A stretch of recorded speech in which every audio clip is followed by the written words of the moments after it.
Kita bersyukur malam hari ini kita akan masuk dalam penyembahan Tuhan, menyembah Tuhan.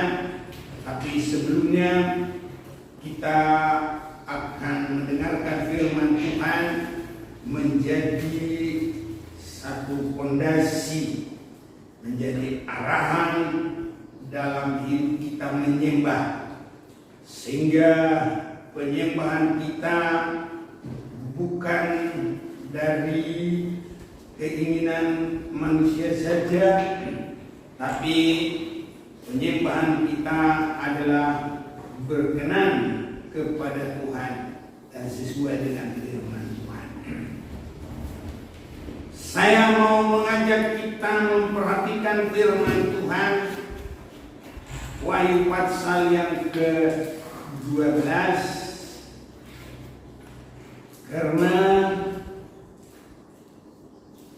penyembahan ini diinginkan juga oleh antikris. Itu sebabnya kita harus memperhatikan firman Tuhan. Siapakah yang nantinya menjadi penyembah kepada antikris? Siapakah yang bisa dijangkau oleh antikris dengan chief yang selalu orang heboh dan tanda 66? Tapi kalau kita mengerti firman, biasa saja, tidak heboh, tidak khawatir, tidak bingung dengan itu. Tapi bersama Tuhan kita damai sejahtera, kita lalui semuanya. Dan iblis itu adalah yang sudah dikalahkan, tidak ada lagi kekuatannya. Tapi kalaupun orang masih bisa dikalahkan, itu karena satu, kurang mengerti firman, ya, tidak mencapai kepada titik puncak daripada firman. Karena firman itu ada awalnya dan ada juga sasarannya. Sebabnya saya baca saja Wahyu pasal 12 ayat 17. Maka marahlah naga itu kepada perempuan itu, lalu pergi memerangi keturunannya yang lain yang menuruti hukum-hukum Allah dan memiliki kesaksian Yesus. Pasal 13 ayat 7. Dan ia diperkenankan untuk berperang melawan orang-orang kudus dan untuk mengalahkan mereka, dan kepadanya diberikan kuasa atas setiap suku dan umat dan bahasa dan bangsa. Jadi memang ada yang dikalahkan, tapi ada yang tidak bisa dikalahkan. Sama dengan bangsa Israel, banyak yang gugur, tidak mencapai sasaran. Tetapi kalau yang bersungguh-sungguh, bisa juga sampai mencapai sasaran. Inilah kerinduan kita pada saat ini. Bangsa Israel yang 600.000 kakak keluar dari Mesir, lebih banyak yang gugur, tapi ada yang sampai. Itulah Joshua dan Kaleb. Kita juga boleh melewati semua, siap bagi hari kedatangan Tuhan dan masuk dalam pesta nikah anak domba Allah, dan kita akan bersama Tuhan kekal selama-lamanya. Tadi dalam Wahyu 12 ayat 17, maka marahlah naga itu kepada perempuan perempuan itu, lalu pergi memerangi keturunannya. Jadi perempuan itu lolos, tapi keturunannya diperangi. Dan dalam pasal 13 ayat 7 ada juga yang dikalahkan. Perempuan itu adalah gereja. Dalam suratan Korintus, saya mau ajak kita memperhatikan di dalam suratan Rasul Paulus kepada jemaat di Korintus, dalam 2 Korintus pasal 11 ayat yang kedua, sebab aku cemburu kepada kamu dengan cemburu ilahi, karena aku telah mempertunangkan kamu kepada satu laki-laki untuk membawa kamu sebagai perawan suci kepada Kristus.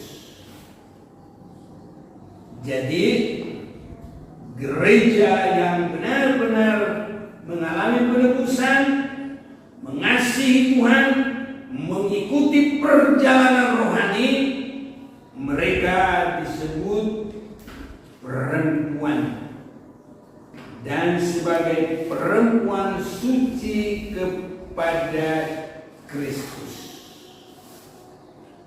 Jadi sebagai perawan suci, gereja yang dewasa tapi di dalam kekudusan. Itu sebabnya bukan anak-anak secara rohani, tapi sudah dewasa. Dan kalau kita perhatikan dalam Wahyu pasal 12 itu, itulah perempuan, ataupun tadi kita sudah dengar gereja yang kerohaniannya sampai bisa menerima kedua sayap burung nasar, dan mereka masuk dalam pemeliharaan Tuhan, jauh dari tempat ular selama 1 masa dan 2 masa dan setengah masa. Itu artinya jauh dari tempat ular. Nah, jadi ada tempatnya tersendiri, bukan di tempat ular. Dan di dalam masa 3,5 tahun itu, tapi di dalam apa yang saya baca ini disebut 1 masa, 2 masa, dan 3,5 masa. Jadi 3,5 masa itu 3,5 tahun adalah masa berkuasanya antikris. Tapi gereja yang dewasa, yang masuk dalam pemeliharaan Tuhan, mendapat sayap burung nasar, terbang ke tempatnya di padang gurun. Kalau kita memperhatikan ini, itulah bagaimana bangsa Israel masuk dalam pemeliharaan Tuhan. Mereka mulai keluar dari Mesir, dan ini satu tahap sampai menyeberangi Laut Merah, disebut juga Laut Kolsom, disebut juga Laut Teberau. baru masuk diperhadapkan menerima hukum-hukum dari Tuhan di Gunung Sinai. Ini satu tahap. Baru satu tahap lagi, kalau mereka tetap setia dalam peraturan Tuhan, mengikuti tiang awan pada siang hari, tiang api pada malam hari, mereka tidak tersesat dan mereka akan terus terlindung. Dan sesudah itu, dalam satu tingkat perjalanan lagi, itu bangsa Israel dari Sungai Yordan menyeberang, menduduki tanah perjanjian yang sudah ditetapkan oleh Tuhan. 3 tahap ini, mereka yang bersungguh-sungguh bisa sampai, bisa menang. Tapi mereka yang tidak bersungguh-sungguh, ya mereka gugur di perjalanan.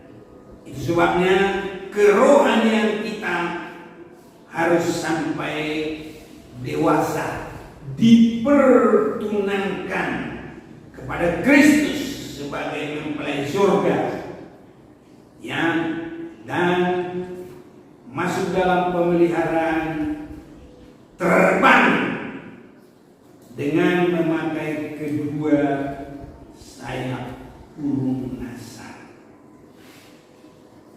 Ini saudara-saudaraku, inilah yang kita gumuli saat ini. Banyak orang bingung karena kalau kita perhatikan dalam ayat 17 ini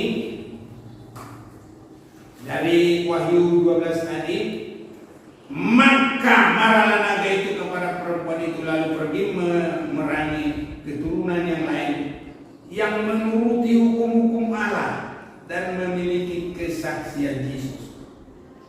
Ini memang sudah hebat ini. Menuruti hukum-hukum Allah dan memiliki kesaksian Yesus.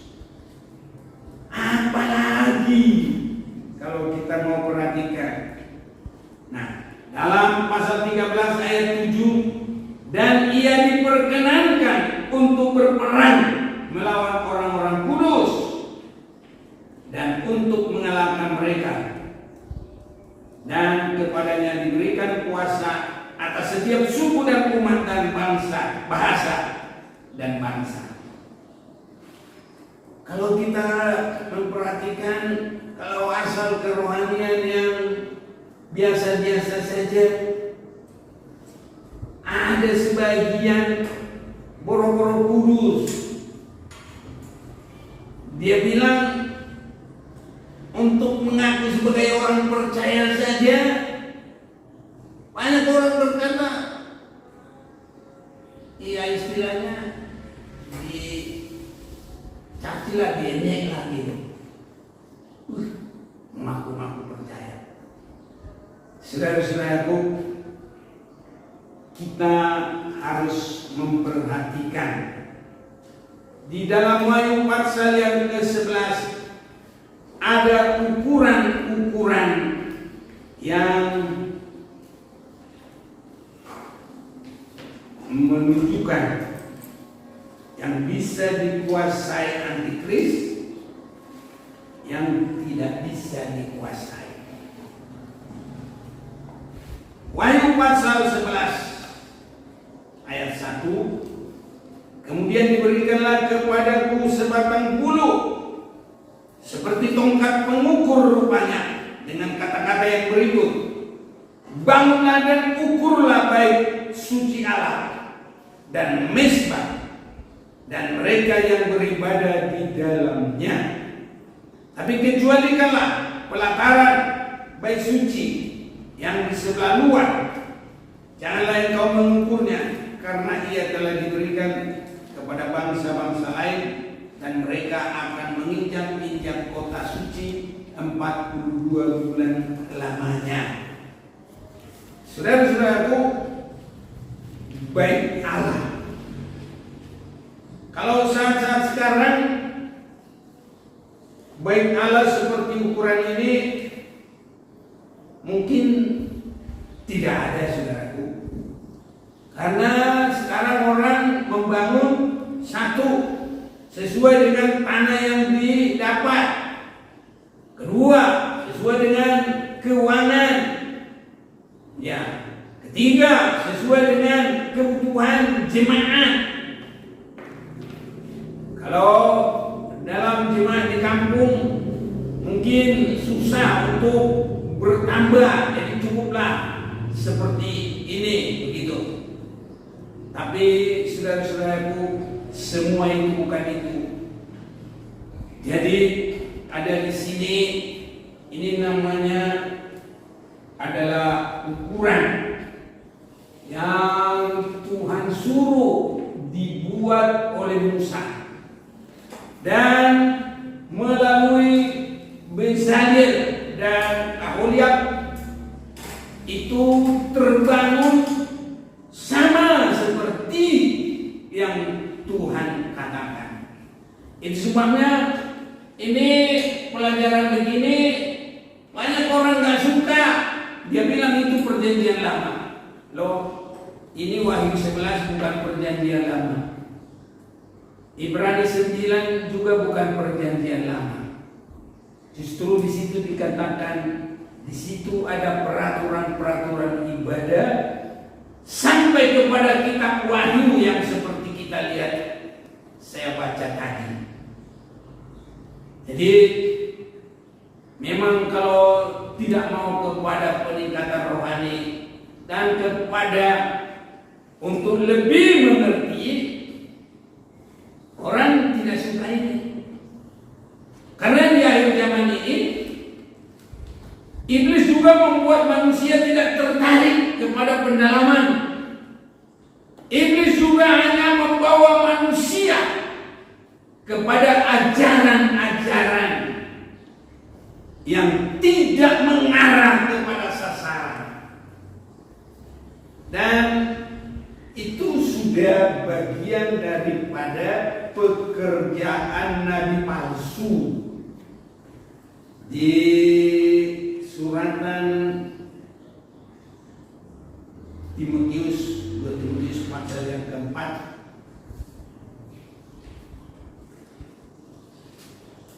ada yang sangat disenangi oleh banyak orang tentang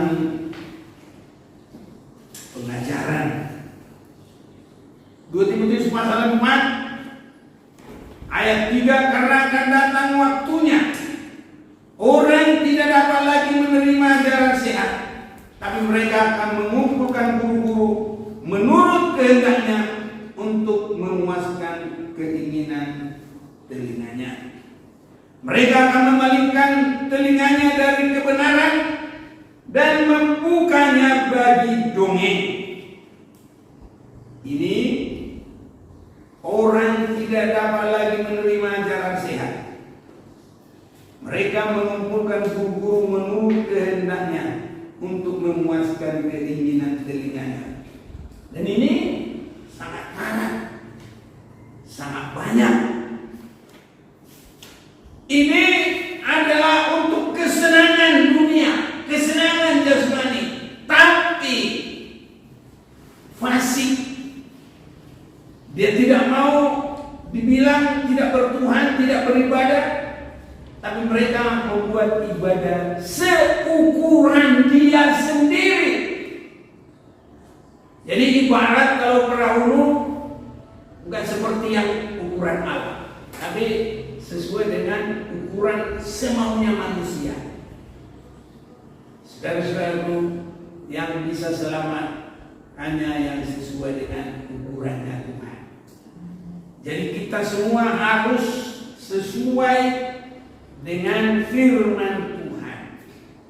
Itu sebabnya perjalanan bangsa Israel sewaktu mereka di Mesir, yaitu benar-benar dikuasai oleh Raja Firaun, dipaksa dipekerjakan sampai banyak yang mati.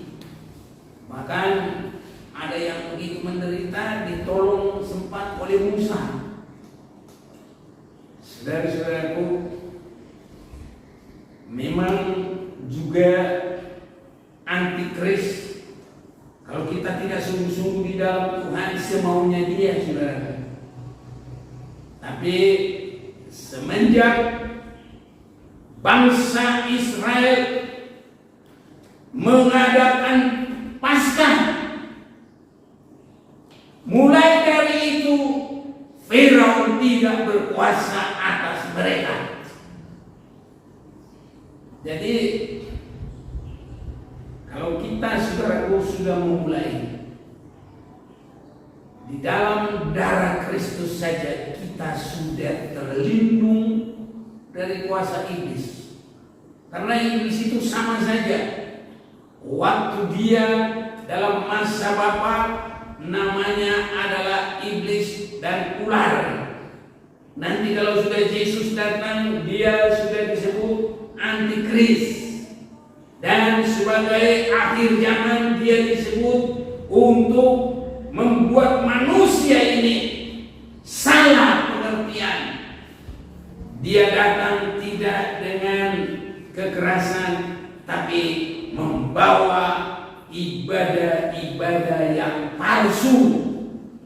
Dan iblis juga saat itu disebut nabi palsu. Ada mujizatnya, ada ajarannya, semua ada. Ada malaikatnya, ada rasulnya, ada. Tapi semua tidak membawa ukuran firman mutu rohani yang sesuai kehendak Tuhan. Harus sampai dewasa rohani dan harus mampu menerima kedua sayap burung nasa atau sayap burung Raja Wali. Itu sebabnya harus ada roh kesungguh-sungguhan. Sama seperti Joshua dan Kaleb, memiliki roh yang lain, teguh, tidak khawatir, dan sampai mereka menang. Jadi tadi yang pertama, inilah yang disebut suasana halaman luar, ini bagian luar. Jadi ukurannya percaya korban Yesus sudah berbaptis. Ya. Ini saudara-saudaraku, kalau ini memang otomatis sudah penguasaan antikris. Nah, di dalam kitab Wahyu 12 ini, mereka yang menuruti hukum-hukum Allah sudah menikah, sudah masuk. Nah, ini hukum-hukum Allah, firman Tuhan, meja roti. Ini sudah, dan memiliki kesaksian Yesus. Ini pelita emas. Jadi sudah meningkat, saudara-saudara. Dan di sini sudah meningkat. Di sini orang percaya. Di sini sudah orang kudus. Nah, orang kudus. Kalau kata guyonnya orang kudus, kalau tinggal di Kudus, otomatis orang kudus. Punya KTP, tinggal di Kudus, orang kudus. Tapi kerjanya jual jenang, mungkin pencuri, mungkin penipu, mungkin rentenir. Nah, ini orang kudus. Tapi kalau untuk kerohanian itu palsu, karena tempat tinggal tidak menentukan. Ya, saudara-saudaraku, itu kata guyon. Jadi yang kita lihat di sini dalam Wahyu 13 tadi ayat 7, dan ia diperkenankan untuk berperang melawan orang-orang kudus. Ini pasal 13 ayat 7. Dan untuk mengalahkan mereka, dan kepadanya diberi kuasa atas setiap suku dan umat dan bahasa dan bangsa. Jadi kalau ini dalam perjalanan bangsa Israel, ini sudah melewati Laut Merah, Laut Gosong, sudah mulai mengikuti tiang awan dan tiang api. Nah, ini saudaraku. Tapi kenapa tidak sampai melewati Sungai Yordan dan memiliki tanah Kanaan? Nah ini. Jadi itu sebabnya kalau dalam kerohanian yang pertama dibenarkan oleh darah Yesus. Yang kedua digembalakan menuruti hukum-hukum Allah dan kesaksian Yesus. Ada lagi di atas itu apa? Matius 5 ayat 48. Hendaklah kamu sempurna seperti Bapamu yang sempurna. Jadi kategori kudus itu sudah sangat baik. Dan kerohanian itu bukan gampang. Tapi ada satu tingkat lagi. Yesus berkata, atau saya baca saja Matius pasal yang kelima ayat yang ke-48.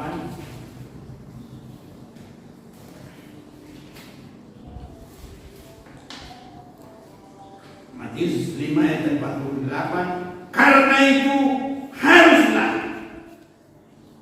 Ini malah ada kata harus. Jadi tidak boleh tidak. Jadi tingkatan dari kudus dan melakukan berpegang kepada kesaksian Yesus, ditolong, disembuhkan, diberkati, ya, lewat dari masalah ini. Tapi di sini dikatakan karena itu haruslah kamu sempurna. Ini kata harus. Dan sempurnanya itu bukan hanya sempurnanya sesuai kata gereja, tidak juga dalam ukuran sesuai dengan pikiran manusia, tapi karena itu haruslah kamu sempurna sama seperti Bapamu yang di surga adalah sempurna. Jadi inilah saudara-saudaraku, mulai rencana Allah dari sejak mencipta manusia. Marilah kita mencipta manusia segambar dan serupa dengan kita. Dan prakteknya untuk akhir zaman ini harus melihat dan mengikuti hidup Yesus. Karena Yesus adalah gambaran Allah yang sesungguhnya.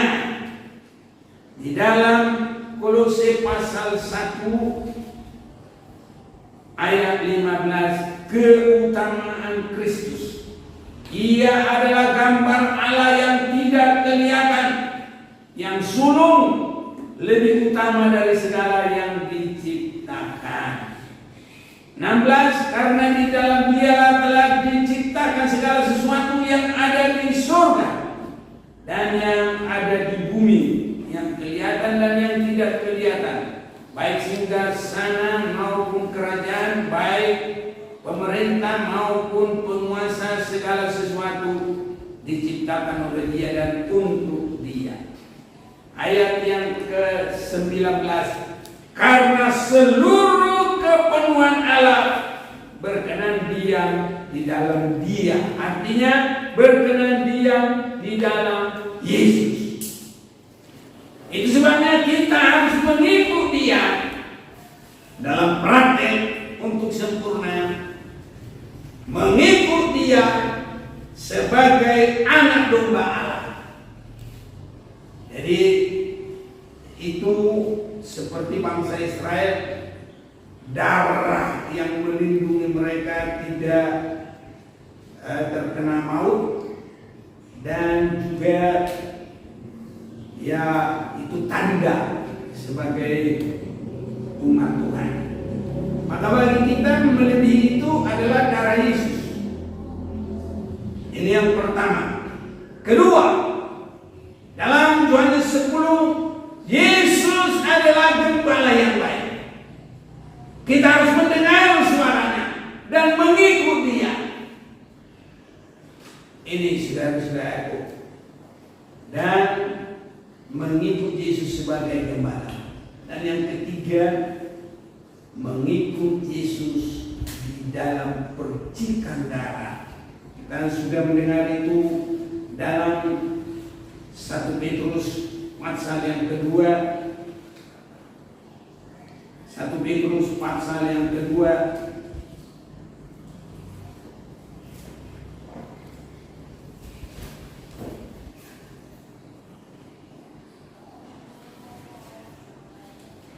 ayat yang ke-20.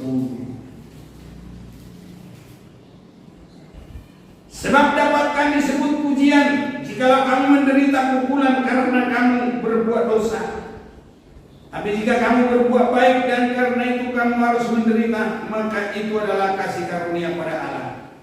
Sebab untuk itulah kamu dipanggil, karena Kristus pun telah menderita untuk kamu dan telah meninggalkan teladan bagimu, supaya kamu mengikuti jejaknya, mengikut jejak Tuhan di dalam sengsara. Ini yang ketiga. Dan inilah tingkatan dari mengikut Yesus, mendengar kesaksian, mengalami kesaksian dan mendengarkan hukum-hukum. Tingkatannya mengikut Yesus rela di dalam sengsara. Itu sebabnya sewaktu Yesus mengadakan mujizat 5 roti 2 ikan dimakan oleh 5 roti 2 ikan ya, dimakan oleh 5.000 orang. Tapi ini semua belum, saudara-saudaraku. Nanti kalau Yesus sengsara, mereka lari, nggak ada kelihatan lagi. Hanya tinggal murid-murid. Dalam Yohanes pasal 6, Yesus berkata, kamu tidak pergi juga. Petrus masuk dalam peningkatan Tuhan, atau siapa saja.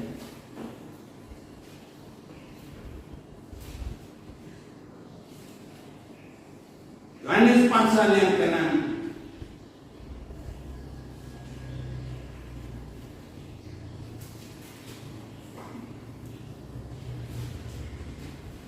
Saya akan bacakan ayat 6. Mulai dari waktu itu banyak murid-muridnya mengundurkan diri dan tidak lagi mengikuti Dia. Maka kata Yesus kepada ke-12 muridnya, apakah kamu tidak mau pergi juga? Jawab Simon Petrus kepadanya, Tuhan, kepada siapakah kami akan pergi?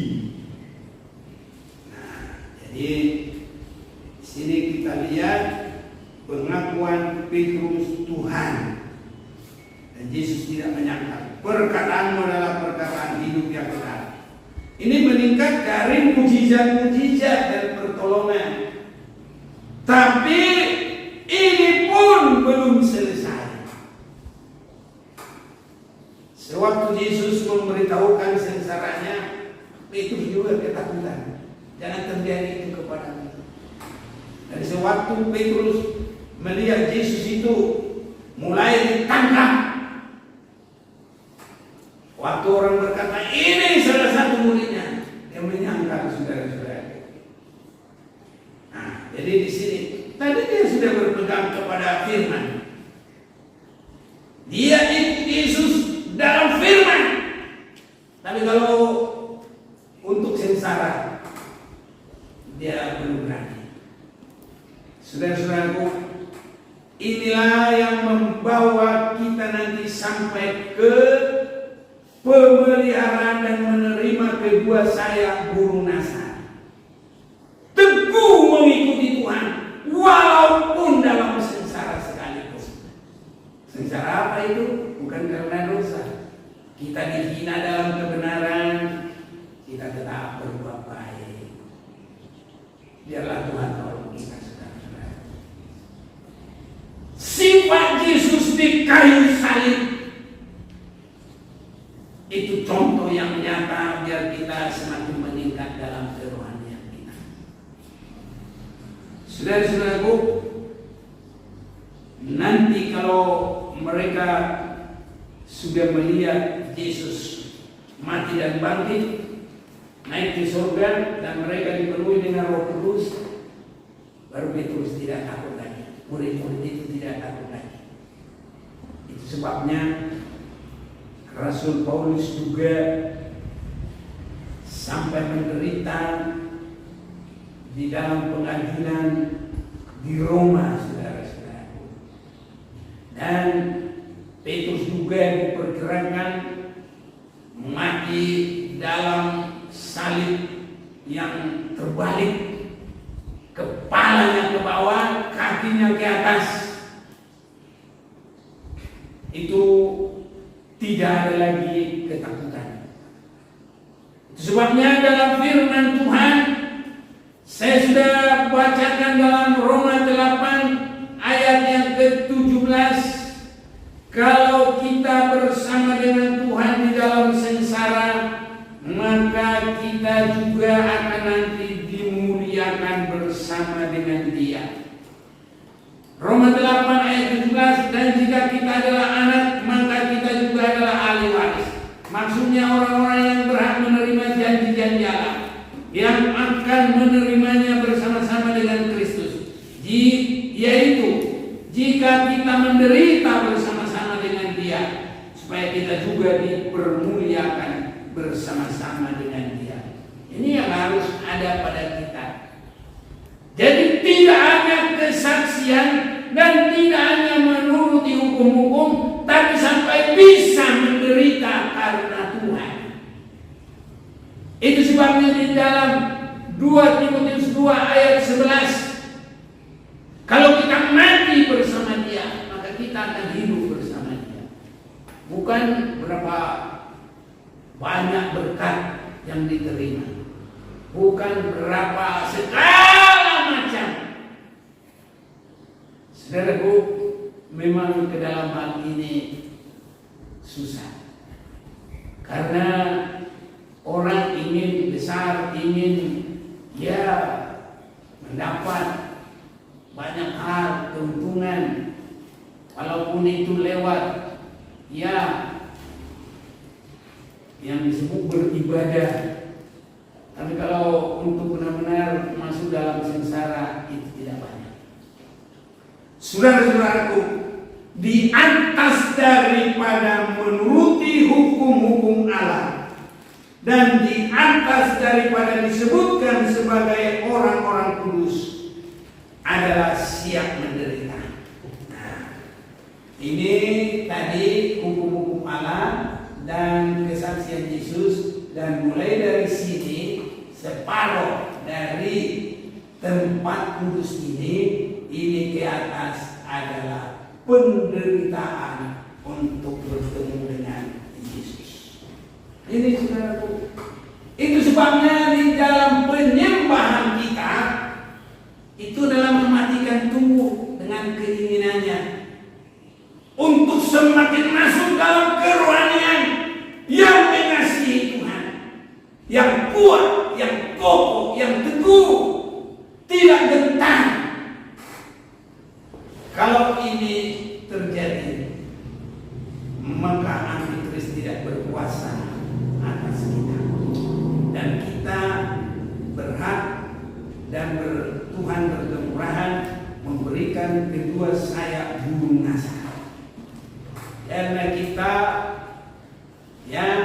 bisa akan menerima kemuliaan karena kita berani sengsara.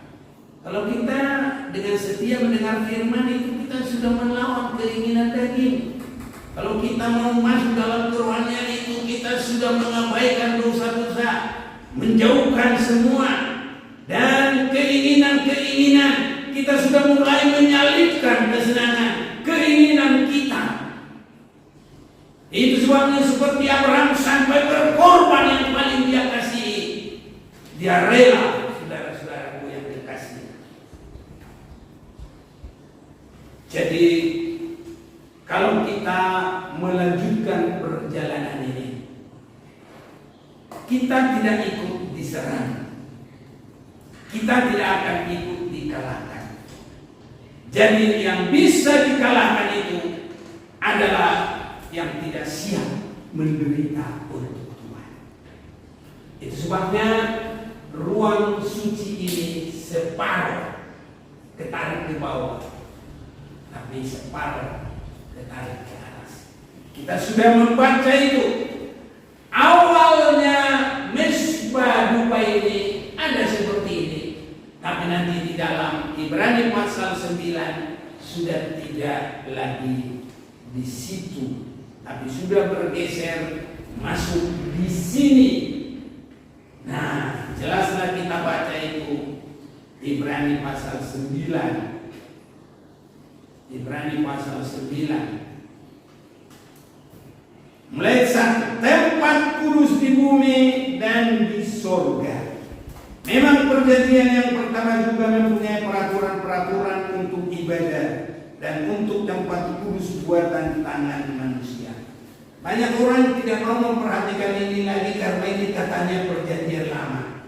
Tapi ini apa yang kita baca ini bukan perjanjian lama, perjanjian baru.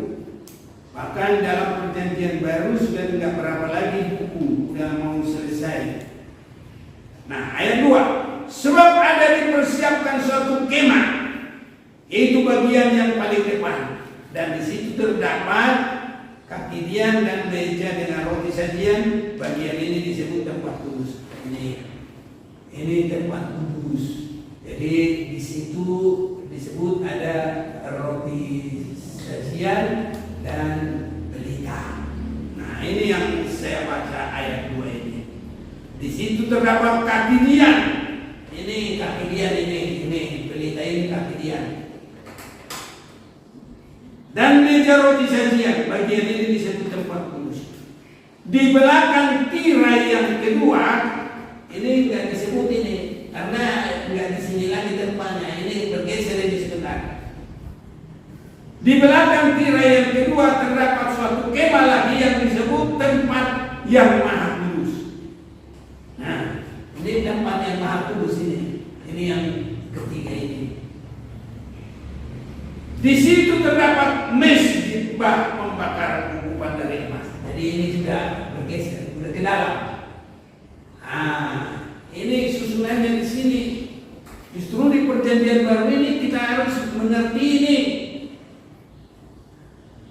Di dalam, nah, dan tabut perjanjian, atau saya baca dari ayat 4 awal. Di situ terdapat mesbah pembakaran ungkupan dari emas dan tabut perjanjian yang seluruhnya disalut dengan emas. Di dalam tabut perjanjian itu tersimpan buli-buli emas berisi mana, tongkat Harun yang pernah bertunas, dan lolo batu yang bertuliskan perjanjian. Nah, jadi ini mesbah dupa ini sudah naik ke atas, dan bersama di sini tongkat Harun, pelayanan yang bertunas untuk menyenangkan mempelai. Nah, 2 bagam. Jadi pelayanan yang menyenangkan Tuhan. Itu sebabnya pelayanan jangan hanya untuk di dunia ini, dapat ketenaran, dapat untuk keuangan dan lain-lain, tapi harus untuk siap bagi hari kedatangan Tuhan. Dan pelayanan yang begitu harus benar-benar karena Tuhan, bukan karena duit, bukan karena usaha manusia, nepotisme, harus karena pilihan dari Tuhan. baru pelayanan yang boleh nanti masuk, yaitu di dalam tabut. Baru 2 log batu yang Allah sendiri perbuat. Baru ada lagi buli-buli emas. Ya, itu adalah firman yang sampai menyempurnakan, mulai dari keselamatan, kekudusan sampai penyempurnaan.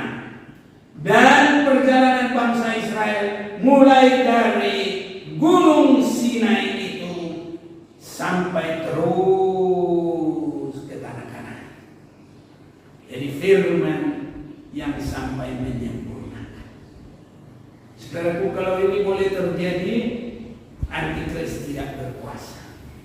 Kalau kita boleh mengerti di dalam tingkat-tingkat kerohanian ini, iblis tidak berkuasa, Antikris tidak berkuasa. Bangsa Israel di dalam pimpinan Tuhan tidak mempan mantra.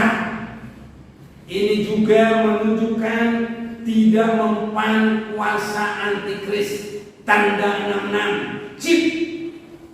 Tidak bisa. Saya mau mengajak kita membaca sebentar di dalam kitab Bilangan. Dalam kitab Bilangan ini saya akan mengajak kita membaca mulai pasal 25.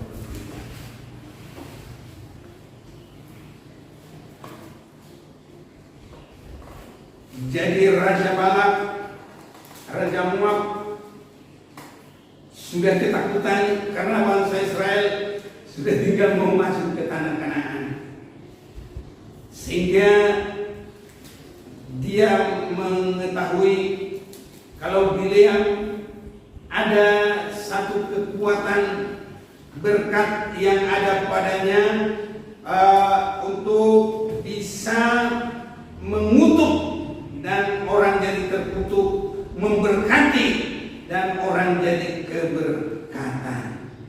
Jadi Raja Balak mengutus utusannya untuk memanggil Bileam. Bagaimanakah aku menyerapa yang tidak diserapa Allah? Bagaimanakah aku mengutuk yang tidak dikutuk Tuhan? Yang saya baca adalah Bilangan 23 ayat yang ke-8. Ini saudara-saudara. Jadi apapun yang dilakukan tidak bisa. Karena dalam pasal ini ayat 19, Allah bukanlah manusia sehingga ia berdosa, bukan anak manusia sehingga ia menyesal. Masakan ia berfirman dan tidak melakukannya, atau berbicara dan tidak menepatinya. Dan ayat 23, sebab tidak ada mantra yang mempan terhadap Yakub ataupun tenuman yang mempan terhadap Israel. Pada waktunya akan dikatakan kepada Yakub, begitu juga kepada Israel, keajaiban yang diperbuat Allah.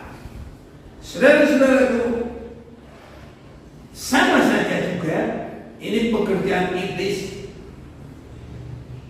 Sama juga nanti pekerjaan Antikris yang terakhir. Dia tidak berkuasa. Tapi apa yang menjadi kekuasaannya?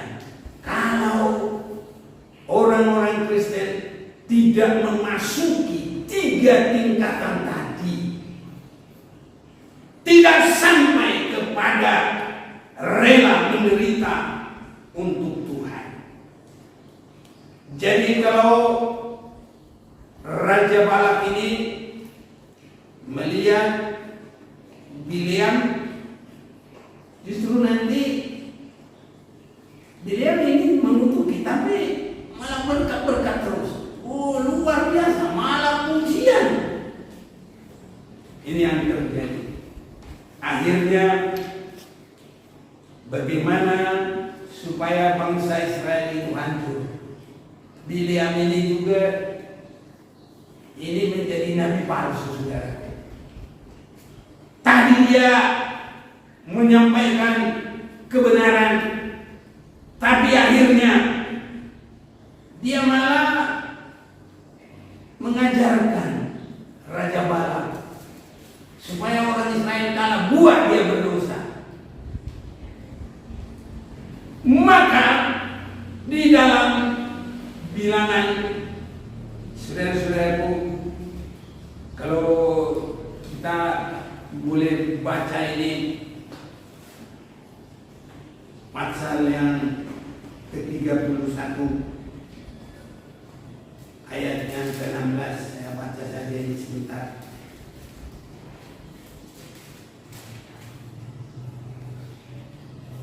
Bukankah perempuan-perempuan ini atas nasihat Bileam menjadi sebabnya orang Israel berubah setia terhadap Tuhan dalam hal Peor, sehingga tulah turun ke antara umat Tuhan.